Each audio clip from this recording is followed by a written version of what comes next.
Okay, hi there. I thought it'd be useful to share a video on a very simple model for thinking as a leadership team.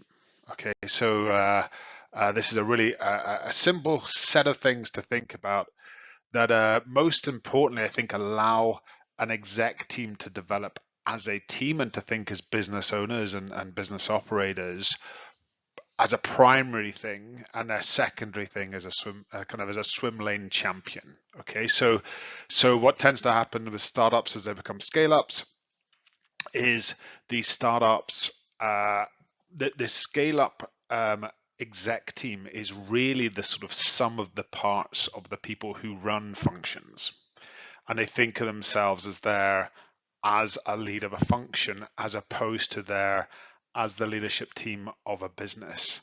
And it's a fundamental shift, I think, from a sort of startup to a scale up when you have to start thinking as a team first and then manage your function second. And a great kind of recent example of this, if you look at what's kind of happening in Europe, Europe has very much been swim lane first, right? My country first, and then the kind of Europe EU thing second. And I think what we've seen recently was some of the effects of Trump and the kind of withdrawal of support from the US is you're finally seeing the EU leaders operate as a team first and maybe swim lane second. And it's interesting if people, if you're within Europe, to see how that makes you feel about that leadership and what you think, and then to reflect on your own business, because it's definitely seen as a maturer way to lead, I think, and it gives people much more reassurance and comfort that you know where you're going.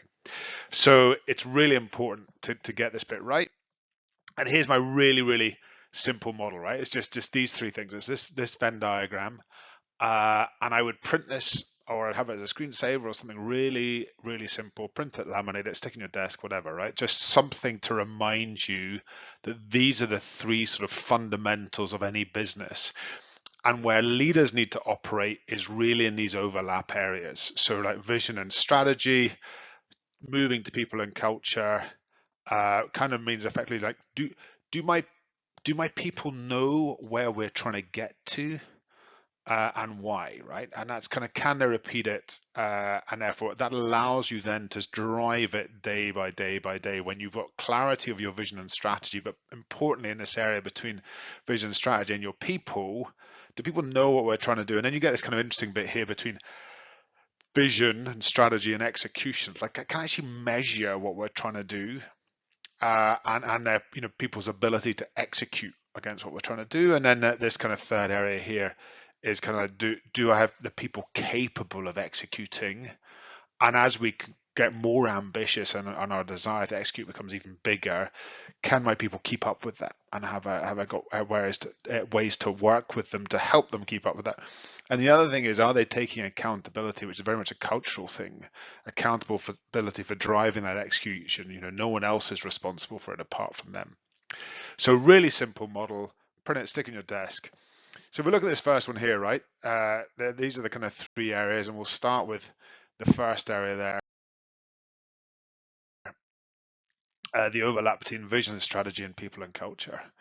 And here, what the questions you need to be asking yourselves as a team is, do our people truly understand and buy into our vision for where we're going? So what that definitely doesn't mean is a one and done, right? You can't produce a pack, present it to your business once and assume that that's it now embedded and everyone understands it and they're bought into it. Even the creation of your vision and strategy is a lot of toing and froing, working with your teams, absorbing ideas out of them, listening to them so they're bought into it, and making sure they've got a deep understanding.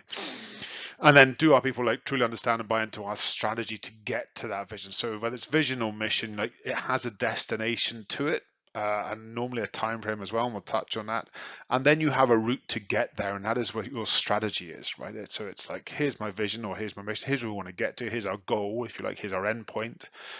And then these are our sort of 3 or 4 or 10 or whatever things we need to work on to close the gap between where we are now and where we want to be.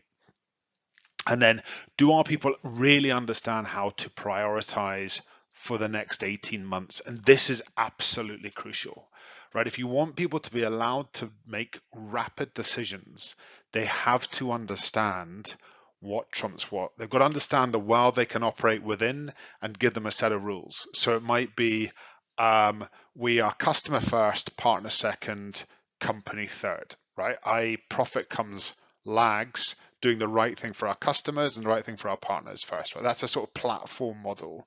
Um, that would be very much the sort of Amazon model, right? It would be customer centric first, and then it was probably supplier second, and then it would make profit third. Now, I think that model, as it's reached maturity, has probably shifted, but it allows people within your business to know what trumps what, and it's really, really important. And the other thing is to be very clear on what we're not doing. So a separate video will be probably looking at running in parallel rather than running in series. There is a risk of, as long as somebody has written it down and is doing it, that our founders stop. That's the only way they can relax, that something's going to get picked up. What we've got to learn to do is have this stuff listed and put down, then stacked ranked by impact and prioritized in terms of effort versus impact on a 2x2, and then a load of stuff just get put down for not now, we'll do it later. And being very clear with your organization, we are not focused on this, we are focused on this. Super, super, super important. So I kind of talked about that in terms of purpose, vision, and some of you may be aware of the sort of model I have, which has the kind of foundation here at the bottom of culture and values. And then you have your kind of core business, which the most important thing is it's measurable, repeatable, and scalable. And you're continuously optimizing there. And then you have your step change initiatives here, which might run from 6 to 18 months, whatever they might be. And the reason I do this white space is I'm saying we're very deliberately saying what we're not going to do. So how do we get to this sort of model? Well, we start with making sure our purpose is very clear, right? It's kind of evergreen, and it's often comes down to why was the business set up in the first place. And for founders, sometimes I ask this question. They say, well, I had an idea and I needed to make money. It's like, yeah, but you could have made money in a million different ways. You chose this. What was the problem or the niche, or what did you identify? What were you trying to solve that meant that was the route you went down, because you also need to earn a living and all the rest of it. And when you spend some why, sort of 5 whys time on that, you therefore eventually come out with a purpose, like what are we trying to do? And it's really, really important if you want to have the best talent come to you, if you want people to know, kind of to be able to actually prioritize themselves of what's important and what's not, they have to know the underlying purpose of the company. And here's some basic rules for it. All purposes should be, without doubt, kind of compelling, right? It's something you're passionate about. Hopefully it creates economic value, but there's a need for it as well, right? If there's no need for it, then you won't create economic value. And what are you building a superpower in? The ambition, I think, is hugely important. You've got to remember, I think it's important as leadership teams to remember that people are giving up a chunk of their life to join you that they could be on another journey. Bright people are, right? And if you're a scale up, you need super bright people with rapid speed of thought and high proactivity. They're the sort of people that can find jobs elsewhere, and they are giving up 5, 10, whatever it might be, years of their life to join you. And therefore they do want to do something that's ambitious and driven and is going to keep scaling. So make sure that your purpose is ambition, and you will find the right sort of people to achieve that vision come to you. If your purpose is not that ambitious, then it's likely you will hire less ambitious people. Well communicated, absolutely, for sure, right? And we're going to come on to that. That sits kind of in that blend of area between strategy and people. And then determined, everything then is driven around about that purpose. Your products and services, partnerships, the people you hire is kind of tied into the ambition of what you're trying to achieve, how compelling it is what you're trying to achieve, and then it determines these things. And lastly, it therefore should be owned, and therefore unifying, owned by everybody.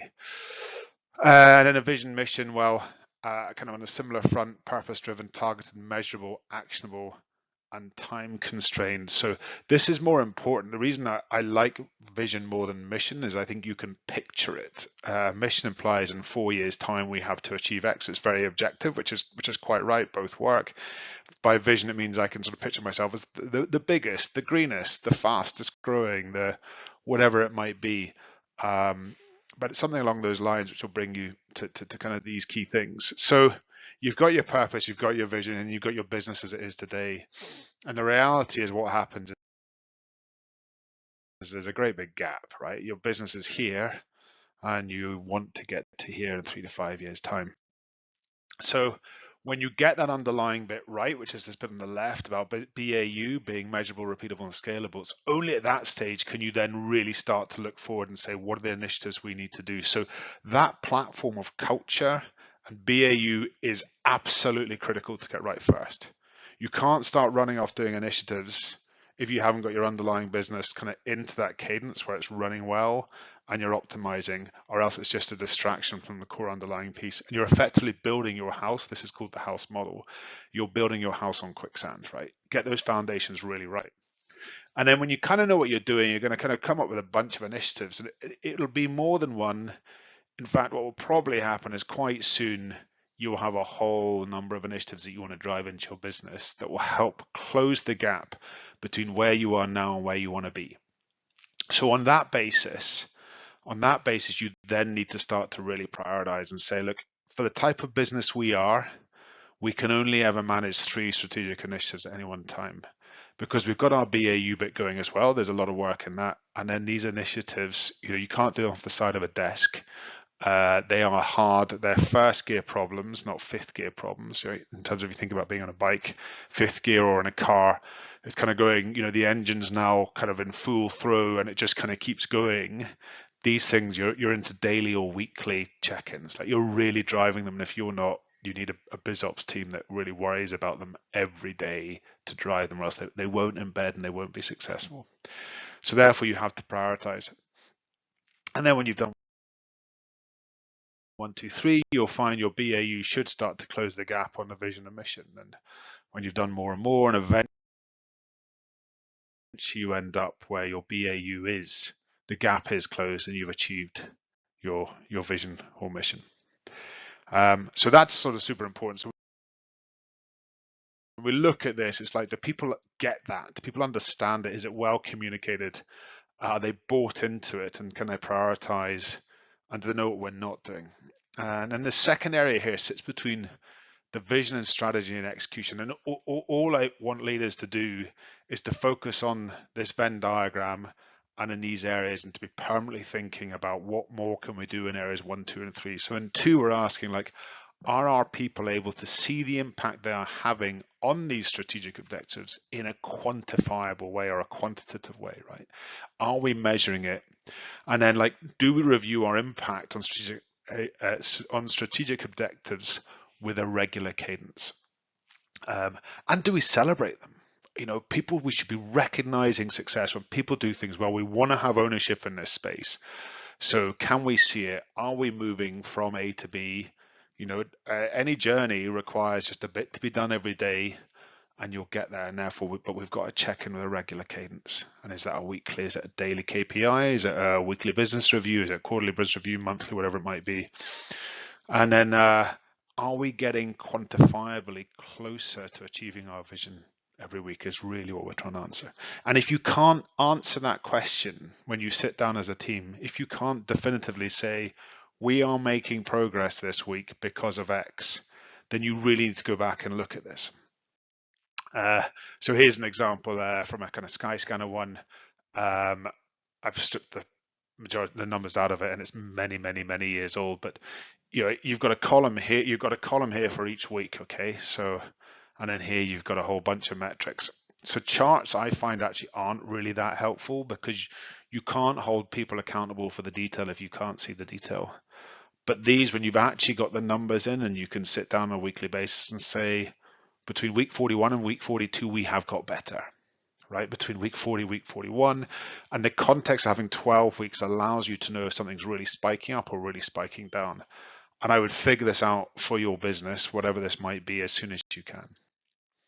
Or you might have a monthly scorecard. Again, a nice format looks kind of like this in board reports, which kind of has your strategic initiatives, the sub goals, the last updates. Now, quite often I see these updates also have numbers in them, plus or minus, and then this update, so we can see if we're moving, and then a progress update. So you can fill this out with a bit more detail. But it's a nice way to make sure that over time, last update, this update, progress, we're reviewing this stuff, and it goes to a slower cadence than monthly stuff.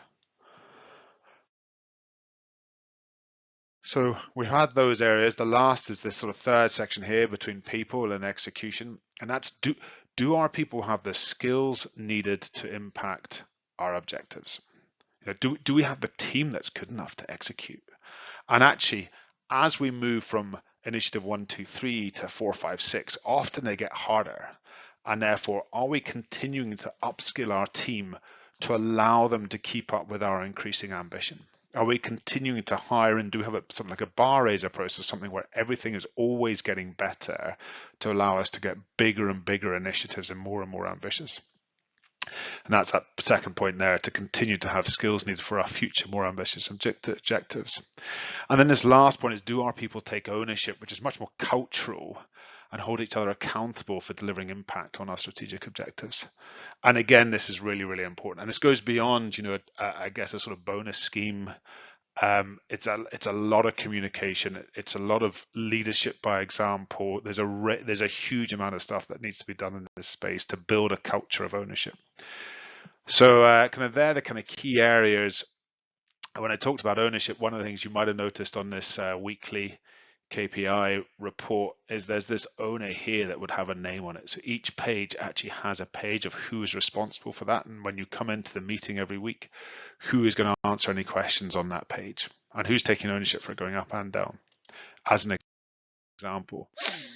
And as you build out that world-class P&C team, and you know, I've done things on this before, but like, are we recruiting the best and getting them operating at their full potential quickly with this kind of recruitment onboarding piece?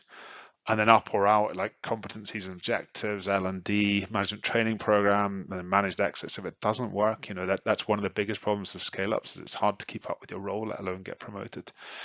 And then retention of great staff, right? You know, keep them incentivized, keep them retained. There's a whole range of things that can be done out there, all underpinned by this sort of foundation of culture and values. To help you drive through these initiatives, I talked about the progressive people function there, but also I always believe that BizOps, in terms of business intelligence and change management, is really important to drive these things through, but also to help you execute on being a better leadership team. And focusing between those areas means you'll come up with initiatives. You guys need to own the initiatives and live the initiatives of those areas in the Venn diagram, but actually who's driving them on a daily basis, whether it's communication, whether it's decals on the wall, whether it's weekly all hands, monthly all hands, whatever it might be. So I really think about this team as well to support you as a leadership team in executing. There's the final vision of it all. Maybe print this one, put it at your desk, and just check every week, are we happy with how are we scoring ourselves against these questions, maybe?